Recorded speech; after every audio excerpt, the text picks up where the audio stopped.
So we're going to have a keynote presentation really quick talking about the overall landscape, market entry strategy, as well as developer insight. And then after that, we're going to have a panel discussion. We have the guest speaker up here already. So yeah, I think we can start right now. So yeah, for today's agenda, first thing we're going to be talking about the Vietnam market and macro outlook. So the idea here is we want to also talk about the potential in the Vietnamese market, especially the digital landscape. And then we're going to talk about the developer landscape, crypto adoption overview, some of the report statistics, as well as tech startup investment overview and market entry strategies, as well as challenges. And then, of course, our panel discussion.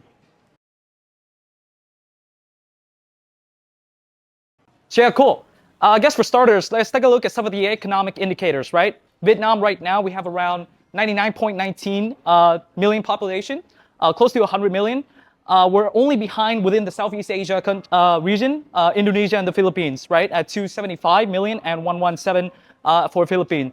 40% of the population right now is urbanized, concentrated in key locations such as Ho Chi Minh City right here, Hanoi in the capital up north, and right in the middle, Da Nang City. Most of the other regions are still pretty rural. In terms of internet penetration, right now we're at 79% of the population, just behind Thailand and Malaysia, so we're ranked third for this category as well. We all have a higher penetration rate than the Philippines and Indonesia. And in terms of GDP, we're right around fourth, fifth, along the line of Philippines, Thailand, Malaysia, around $430 billion. Indonesia ranked first, and of course the Thailand second. And then last but not least, in terms of GDP growth, right now it's 6.26%. Last year in 2022, we have around 8%. So in terms of economic growth, it's actually one of the fastest growing economies within the region, just behind the Philippines and Indonesia at over 7%, but more than Malaysia and Thailand at around 5.86% and 3.38%. So just some economic indicators about Vietnam. Most of the ranking for Vietnam in comparison with these economies is around third. So overall. So what are some key macro drivers within the Vietnamese landscape? We have strategic location, right? Gateway to ASEAN, close proximity to China, access to key shipping route, stable economic growth relative to other economies within the region. So sustainable GDP growth rate within the past couple of years, time frame around 5 years, and then stable inflation rate, all relative again to surrounding economies.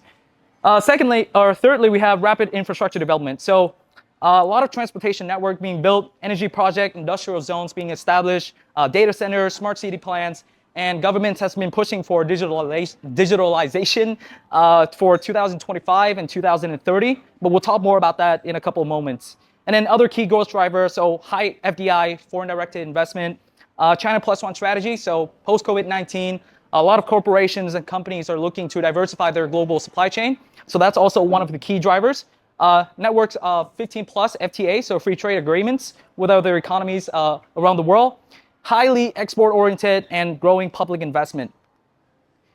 And so when we compare specifically in terms of the digital economy growth, so according to Google, Bain, and Temasek, Vietnam right now is actually one of the fastest growing digital economy within the Southeast Asian region, if not the fastest. So between 2023 here, I don't know if you guys can see the number, 2025, which is next year, we have a compound annual growth rate according to Google here at 20%. The only other economy with this rate is the Philippines, but when we look at the GMV value, Vietnam is at 43 billion, whereas the Philippines is only 35, increase from what we have right now. GDP up by 75%, so this is a big jump. Once again, still just prediction numbers, but we see a lot of trajectory indicating this at $60 billion in GDP. Along with that is the GDP per capita, 83% increase from right now it's $4,100 GDP per capita all the way up to $7,500. And I think what's most important is right here in terms of the digital economy. So it's expected that 30% of the digital economy in Vietnam is going to be associated with the part of the GDP, right? So that's a GMV value of 200 billion, but fluctuate anywhere between 90 and 200. So this is more of the further extreme, best case scenario situation. And so what does all of this mean? So going back to the macro drivers, strategic location, stable economic growth, rapid infrastructure development, increasing FDI from neighboring economies, mostly from Singapore, Japan, Korea. We see a lot of investment from those countries. Robust FTA network, China plus one, improving US relationships, as well as other factors. And I think this is actually going to be quite unique. Right now, the median age in Vietnam is 31, very young population. And when we get into the developer landscape later, it's going to be more interesting there. Early STEM education, tech-savvy population, mainly because, well, quite young here. If you look at economies like Japan or Korea, median age is anywhere between 45 and 55, which is significantly more than what we have here, right? Large ICT and CS workforce, we'll get to the numbers later as well. Government emphasis in terms of ICT industry development and high crypto adoption rate. So I think this is highly relevant here, right? In Vietnam right now, AAA ranks us number 2 in terms of crypto adoption at 25% by the end of last year. But we'll get into more stats later. And so with that, we're going to see or expect a booming consumption and growth in the next 10 to 20 years.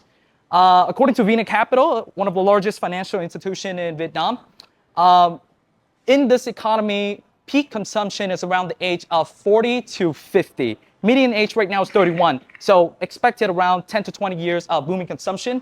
We have a lot of partners coming into Vietnam, a lot from China comparing us similar to Shanghai 20 years ago. So maybe that's a point of reference as well, with a focus on the digital economy with subsector in blockchain, AI, telecommunication, data infrastructure, and more. And so what does this mean for Web3, right? Major opportunity. I think a lot of the people that comes into and talk with us have talked about how this Vietnam is turning into a major developer hub within the Southeast Asia region. And when we look at other factors such as cost effectiveness, not quite cost effectiveness, but how cheaply can you get high quality tech talents, Vietnam really stands out, right? However, capturing market share is not going to be an easy task. Right now, the competitive landscape is quite fierce. So we have events like GM Vietnam. A lot of players has been coming in this market for quite a long time. So Vietnam has been a big market. We see a lot of reports from Chainalysis, both in 2021, 2022, and 2023, ranking Vietnam as either 1, 2, or 3 in crypto adoption, right? So in order to become a dominant player, you need a clear strategic approach, pretty obvious, and long-term partnership with local entities. So localization is going to be huge here because of language proficiency, especially English. So when we compare Vietnam with other surrounding economies like Singapore, Philippines, the English proficiency isn't quite there yet. And it's especially more true when we look at articulation abilities, right? So people in Vietnam can probably hear and read a little bit better, but when it comes to expressing their ideas and articulating that, it's a little bit harder, right? And of course, continuous monitoring of the market.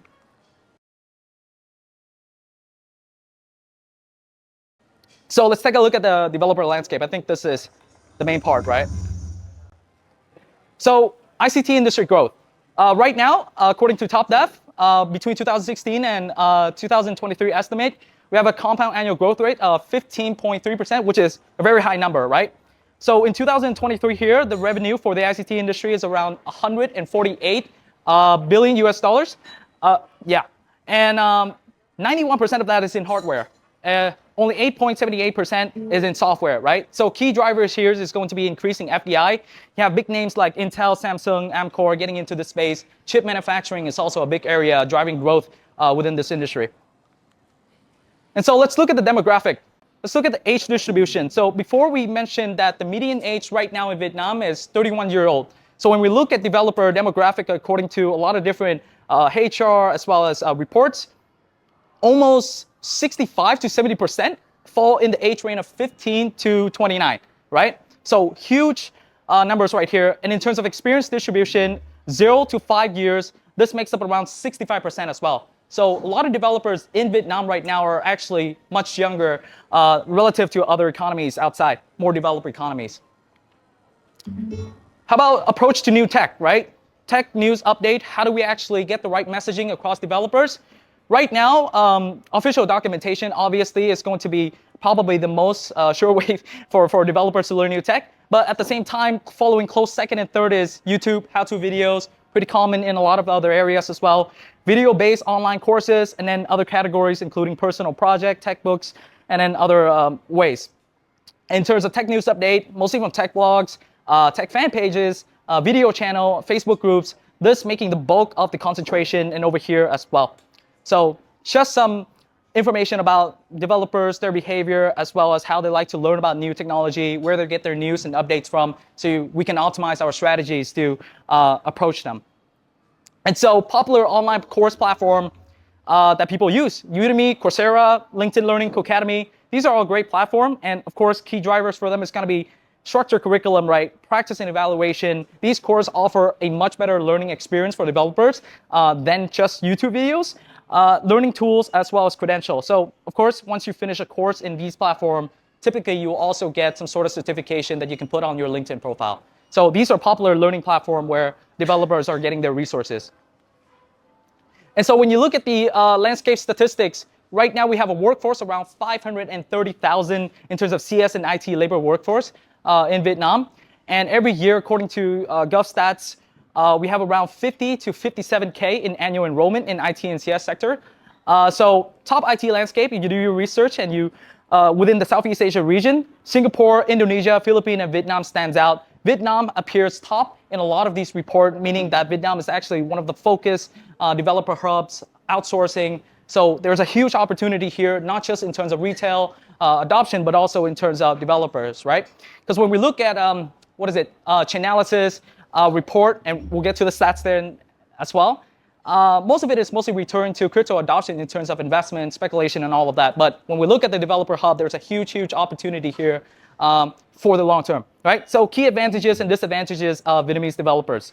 So abundant young labor workforce, 31 years old, median age, hardworking, highly productive. This is across a lot of different research papers as well. Early tech adoption, STEM education from primary education, great aptitude, development skill, and probably most important, mixing it, the highlight point is affordable, low-cost tech talent, right? So great skill, but at an affordable cost.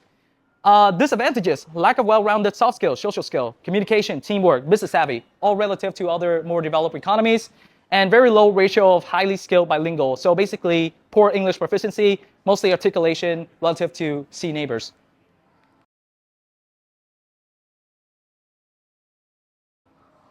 So let's look at some of the numbers in terms of crypto adoption, right? So according to Chainalysis 2023 September report, Vietnam is ranked third overall in terms of crypto adoption, right? Second in P2P exchange trade value, third in DeFi value received, third in retail DeFi value received, fourth in centralized service value received, and third in retail centralized service value received. And this is weighted on the country's purchasing power parity. So we look at what percentage of income allocation is actually going to crypto. So we don't just look at the numbers, but relative to how much people are making in the countries as well. So first right now is India, and second is Nigeria. Vietnam is third. But let's take a look at how Vietnam compares to other economies and see. So Vietnam, according to Chainalysis, is ranked third globally, but in Southeast Asia region, we are first at 1.18 cryptocurrency gains just last year. Indonesia is fifth at 1.06, pretty close. But then Philippines, Thailand, Singapore, and Malaysia, 16, 27, 28, and 39. Far stretch from Vietnam standing on a global scale in terms of crypto adoption.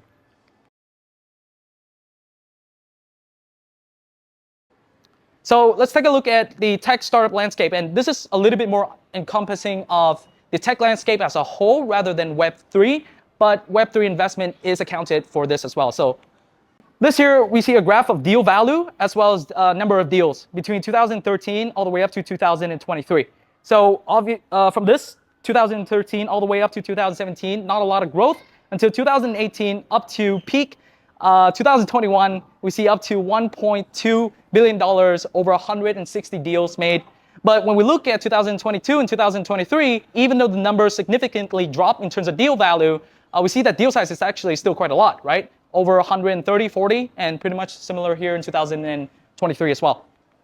And so this is not just a trend we see in reduction from peaks in 2021, but also in other economies within the region as well. So Indonesia, Singapore, Malaysia, Philippines, Thailand, and Vietnam all see a decline in deal value across the C region, but deal count is still relatively resilient, especially in Vietnam.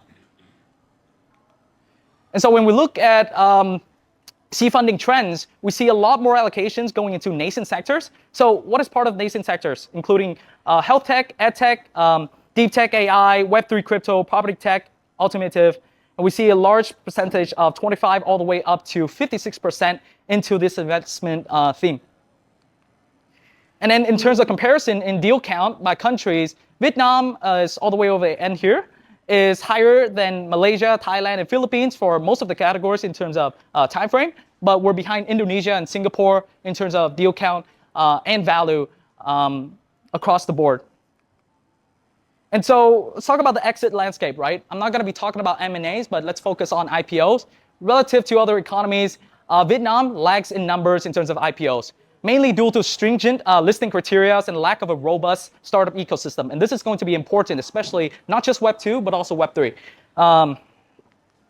So yeah, some of the projects that we see coming out of the Vietnamese landscape, some that you guys might recognize: Ronin, Sky Mavis, Axie Infinity, right? Coin98, Kyber Network, and Ancient 8. So for more information on this, we do have the booklet. You guys can scan it, and then you guys can have a view of this as well. But other entities in the Vietnamese landscape already produces a lot of these ecosystem map for us to have a look at some innovative projects coming from this region.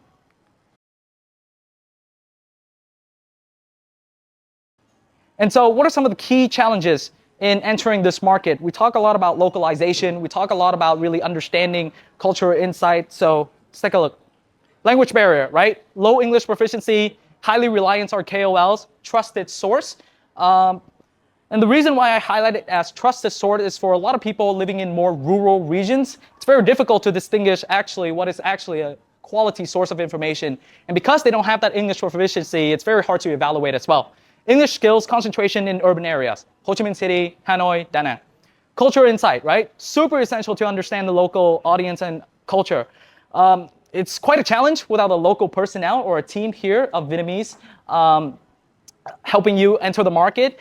And of course, learning about popular channel. Where are people going, right? Retail audiences, as well as developers, regulatory navigation, effective messaging. All of this require a lot of deep, cultural understanding of the market. Network and partnership, right? Success requiring knowing the right partner. So there's a lot of obscure player and back actors within this market. It's a growing economy. And building the partnership is time consuming and costly without local help. So you want to kickstart or fast track this by finding the right partner in Vietnam to help you really enter the market.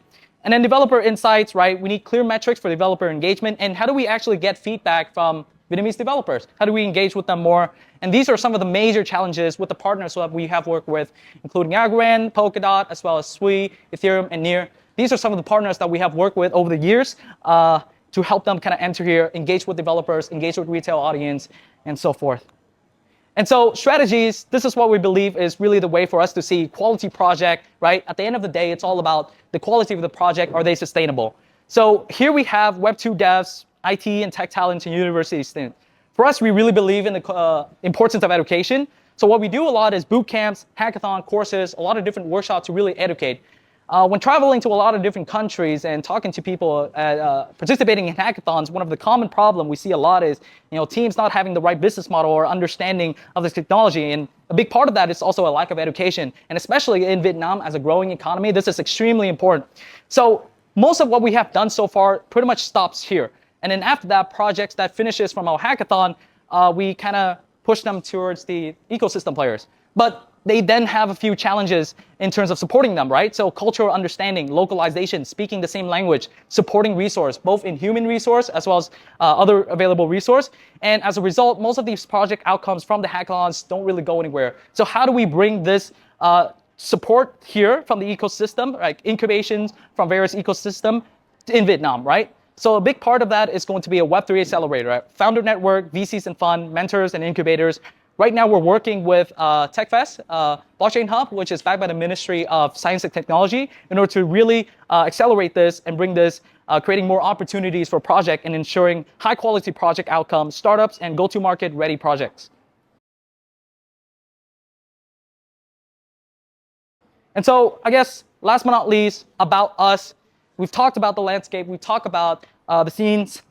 Who are we, right? VBI, so we've been doing a lot of different activities from Forum, Academy. We engage with developers.